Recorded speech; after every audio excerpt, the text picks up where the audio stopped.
ನಮಸ್ಕಾರ ಸ್ನೇಹಿತರೆ, ಪ್ರಗತಿ ಚಾನಲ್ಗೆ ಆತ್ಮೀಯವಾದ ಸ್ವಾಗತ ಸ್ನೇಹಿತರೆ. ಇಂದಿನ ಈರುಳ್ಳಿಯ ಬೆಲೆಯನ್ನು ನೋಡ್ಕೊಂಡು ಬರೋಣ ಸ್ನೇಹಿತರೆ. ಹೊಸದಾಗಿ ಯಾರು ಯೂಟ್ಯೂಬ್ ಚಾನಲ್ ನೋಡ್ತಾ ಇದ್ದರೆ ಚಾನಲನ್ನು ತಪ್ಪದೇ ಈಗಲೇ ಸಬ್ಸ್ಕ್ರೈಬ್ ಆಗಿ. ಇಂದು ಕರ್ನಾಟಕದಲ್ಲಿ ಈರುಳ್ಳಿಯ ಬೆಲೆ ಎಷ್ಟು ಇದೆ ಒಂದು ಕ್ವಿಂಟಲ್ಗೆ ಅಂತ ನೋಡ್ಕೊಂಡು ಬರೋಣ ಬನ್ನಿ ಸ್ನೇಹಿತರೆ. ಇಂದು ನೋಡೋದಾದರೆ ವಿಜಯಪುರದಲ್ಲಿ ಒಂದು ಕ್ವಿಂಟಲ್ಗೆ ಈರುಳ್ಳಿಯ ರೇಟ್ ಬಂದು 2800ದಿಂದ ಹಿಡ್ಕೊಂಡು 4400 ರೂಪಾಯಿ, 2800ದಿಂದ 4400 ರೂಪಾಯಿವರೆಗೆ ಒಂದು ಕ್ವಿಂಟಲ್ಗೆ ವಿಜಯಪುರದಲ್ಲಿ ಈರುಳ್ಳಿಯ ಬೆಲೆಯನ್ನು ಹೊಂದಿದೆ. ಹಾಗೆ ಚಿಕ್ಕಬಳ್ಳಾಪುರದಲ್ಲಿ ನೋಡೋದಾದರೆ 3000ದಿಂದ 4200, 3000ದಿಂದ 4200 ರೂಪಾಯಿವರೆಗೆ ಚಿಕ್ಕಬಳ್ಳಾಪುರದಲ್ಲಿ ಒಂದು ಕ್ವಿಂಟಲ್ಗೆ ಈರುಳ್ಳಿಯ ಬೆಲೆಯನ್ನು ಹೊಂದಿದೆ. ಹಾಗೆ ಬದಾಮಿಯಲ್ಲಿ ಇಂದು 3000ದಿಂದ 5000 ರೂಪಾಯಿ, 3000ದಿಂದ 5000 ರೂಪಾಯಿವರೆಗೆ ಒಂದು ಕ್ವಿಂಟಲ್ಗೆ ಈರುಳ್ಳಿಯ ಬೆಲೆಯನ್ನು ಹೊಂದಿದೆ.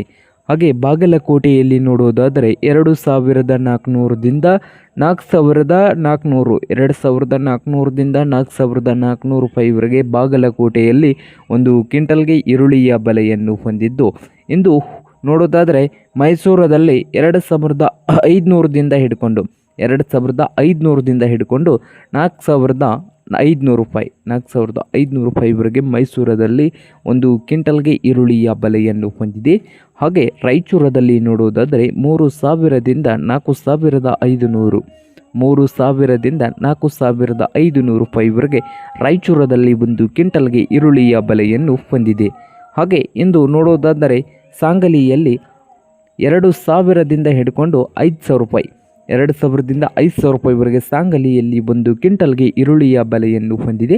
ಹಾಗೆ ಬೆಂಗಳೂರಲ್ಲಿ ನೋಡೋದಾದರೆ ಬೆಂಗಳೂರಿನ ನೆಲಮಂಗಲದಲ್ಲಿ 3000ದಿಂದ 5000, 3000ದಿಂದ 5000 ರೂಪಾಯಿವರೆಗೆ ಬೆಂಗಳೂರಿನ ನೆಲಮಂಗಲದಲ್ಲಿ ಒಂದು ಕ್ವಿಂಟಲ್ಗೆ ಈರುಳ್ಳಿಯ ಬೆಲೆಯನ್ನು ಹೊಂದಿದೆ.